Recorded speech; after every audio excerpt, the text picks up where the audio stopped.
T95 news కి స్వాగతం. అర్హులైన ప్రతి ఒక్కరికి సంక్షేమ పథకాలను అందించడమే కూటమి ప్రభుత్వం ధ్యేయమని, రాష్ట్ర ఆర్థిక పరిస్థితి అంతంతమాత్రంగానే ఉన్నప్పటికీ గత ఎన్నికల్లో ఇచ్చిన ప్రతి హామీని నెరవేర్చేందుకు కూటమి ప్రభుత్వం సిద్ధంగా ఉందని ఎమ్మెల్యే ఇంటూరి నాగేశ్వరరావు పేర్కొన్నారు.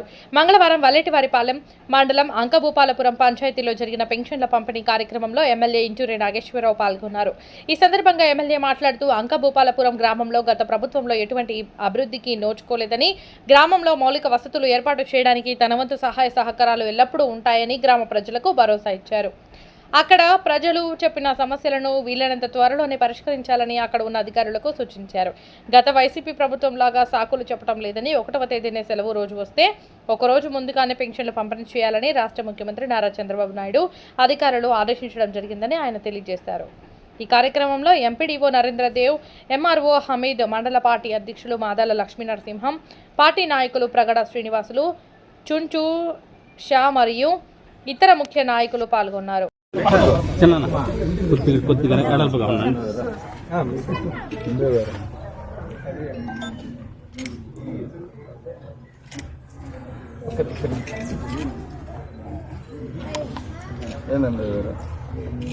మీకు పంపిస్తారు సార్, మేము పంపిస్తాం.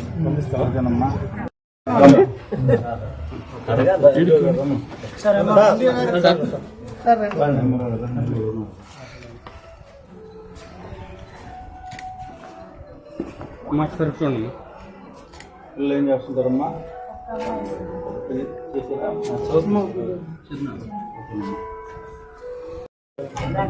నమస్కారం. ఈరోజు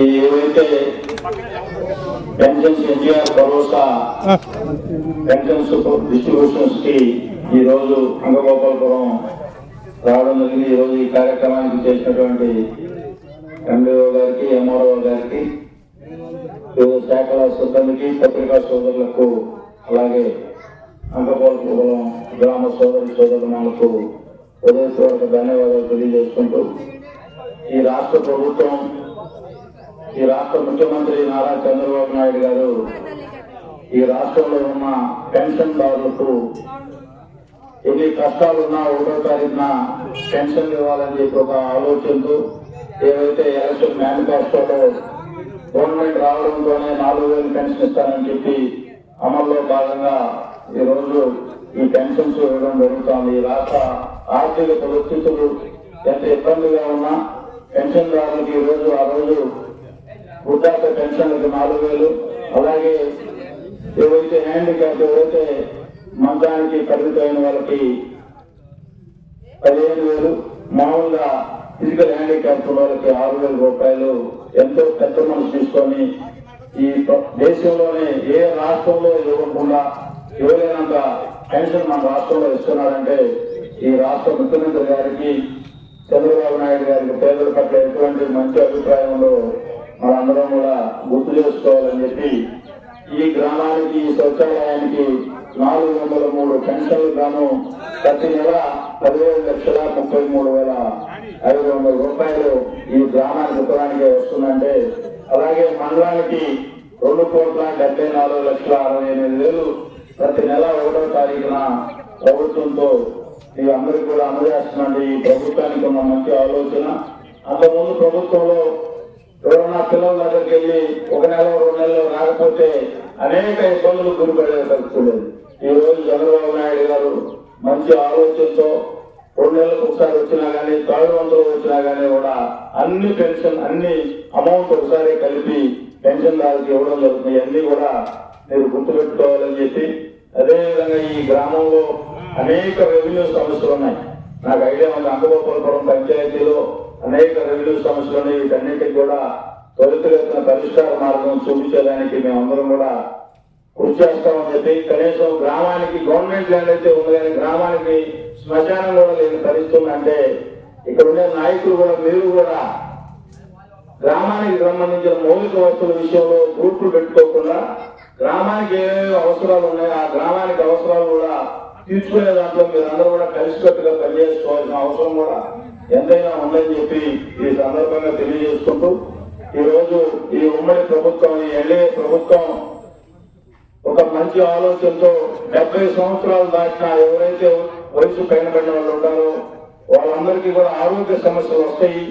వాళ్ళు ఏదో ఒక విధంగా కాపాడాలి మనం ప్రభుత్వం నుంచి అని చెప్పి కేంద్ర ప్రభుత్వం రాష్ట్ర ప్రభుత్వం కలిసి 70 సంవత్సరాలు దాటిన ప్రతి ఒక్కరికి ఈకేవైసీ చేసి 5 లక్షల రూపాయలు వైద్య ఖర్చులు ఉచితంగా ఇచ్చేదానికి ఈ ప్రభుత్వం ఉమ్మడి ప్రభుత్వం చర్యలు తీసుకున్నారు. మీరందరూ కూడా ఎవరైతే 70 సంవత్సరాల పైన వయసున్న వాళ్ళందరూ కూడా ఈ ఈకేవైసీలో పాల్గొని మీరందరూ కూడా దానికి అర్హులుగా ఉండాలని చెప్పి కోరుకుంటూ ఈరోజు అనేక ఎలక్ట్రికల్ సమస్యలు కూడా ఉన్నాయి.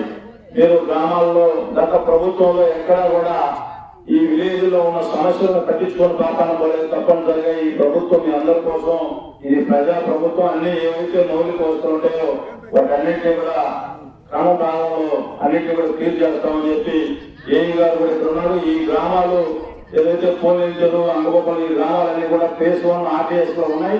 తప్పకుండా గ్రామాల్లో ఉన్న పాత పోల్స్ మారుస్తారు. ఏదైనా కొత్తగా అవసరం లేక ఇల్లు కూడా మీ గ్రామంలో ఆర్టీఎస్ వర్క్ జరిగేటప్పుడు త్వరలోనే 2-3 నెలల్లోనే అది కూడా స్టార్ట్ అవుతుంది. అందరూ కూడా ఆ గ్రామంలో ఏదైనా మౌలిక వస్తువులకు అవసరమైన కొత్తగా ఇల్లు పెట్టుకున్న వాళ్ళకి ఏదైనా 1-2 స్తంభాలు వేయాలన్నా మా దృష్టికి తీసుకోరండి. ఫస్ట్ అధికారుల దృష్టికి తీసుకుని వెళ్ళండి. పరిష్కారం కాకపోతే నా దృష్టికి తీసుకోరండి. తప్పనిసరిగా గ్రామాల్లో మౌలిక వస్తువుల విషయంలో ఎక్కడ రాజీ లేదని చెప్పి ఈ సందర్భంగా మీ అందరికి తెలియజేసుకుంటూ గ్రామంలో అనేక సమస్యలు నాయకులు మా దృష్టికి తీసుకొని వచ్చారు. మీకు కూడా ఈ డ్రైనేజ్ విషయంలో ఈ గ్రామంలో చూస్తా ఉంటే ఎక్కడ మురికి అక్కడే ఉన్నాయి. గత ప్రభుత్వం తప్పకుండా ఈ ప్రభుత్వంలో ఆ మెయిన్ రోడ్ లో డ్రైన్ కంపల్సరీగా కట్టిస్తామని చెప్పి ఈ సందర్భంగా గ్రామ నాయకులందరికీ కూడా ఆలోచిస్తామన్నా. తప్పకుండా మొన్నే మన 15 కోట్ల రూపాయలతో ఈ ప్రభుత్వం వచ్చిన తర్వాత సిమెంట్ రోడ్లు వేసాం. మళ్ళా ఆగస్టు తర్వాత మళ్ళా అప్రూవల్స్ వస్తాయి. తప్పకుండా ఇవన్నీ కూడా క్లియర్ చేస్తామని చెప్పి ఈ సందర్భంగా తెలియజేసుకుంటూ ఎలక్షన్ హామీలో ఈ గ్రామంలో బీసీ సోదరులకి ఆ రోజు ఒక ప్రామిస్ చేశాం. రేపు తెలుగుదేశం పార్టీ ప్రభుత్వం అధికారంలోకి వస్తే తప్పనిసరిగా మీ అందరికీ హౌస్ పట్టాలు ఇస్తామని చెప్పి ప్రామిస్ చేయడం కూడా జరిగింది.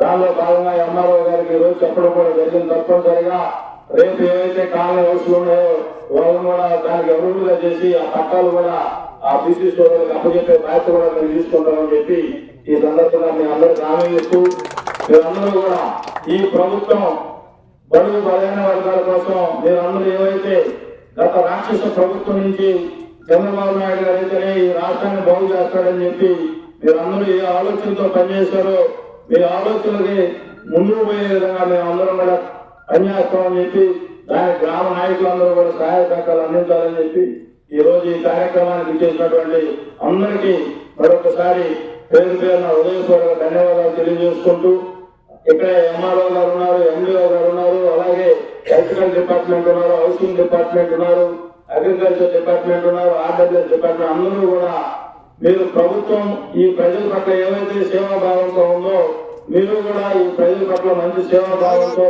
పనిచేసి వాళ్ళ ఆఫీసు తిప్పుకోకుండా వాళ్ళకి పనిచేసి మంచి పేరు సంపాదించాలని చెప్పి ఈ ప్రభుత్వానికి మంచి పేరు రావాలని చెప్పి మీరు కూడా సహాయ సహకారాలు అందించాలని చెప్పి ఈ సందర్భంగా తెలియజేసుకుంటూ మీ అందరికీ మరొకసారి